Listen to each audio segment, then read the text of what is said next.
সালামু আলাইকুম। বগুড়া জেলার দুপচাচিয়া থানার চামরুল ইউনিয়নের পোথাট্টি গ্রামের মাহফুজুর রহমান মাফু মাস্টারের স্ত্রী ইন্তিকাল করিয়াছেন।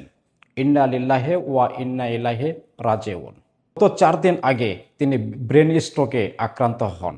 সঙ্গে সঙ্গে বগুড়া মেডিকেল হসপিটালে ভর্তি করানো হয়। 4 দিন চিকিৎসাধীন অবস্থায় আজকে তিনি ইন্তিকাল করিয়াছেন। আল্লাহ তাআলা ওনাকে যেন বেহেশত নসিব করেন। আসার সিরিয়াল আছে কিন্তু যাবার কোনো সিরিয়াল নেই। 8 জন ভাই বোনের ভিতরে তিনি সম্ভবত 5 নম্বর ছিলেন। আর তিনি হচ্ছে একজন মহিলা মানুষ, যার জন্য আমি তার ফেসটা এখানে দিতে পারলাম না। এজন্য আমি আপনাদের কাছে ক্ষমা প্রার্থনা করতেছি। আসার কিন্তু সিরিয়াল আছে ভাই, যাবার কোনো সিরিয়াল নেই। বয়স আনুমানিক ৪৫ থেকে ৫০ বছর।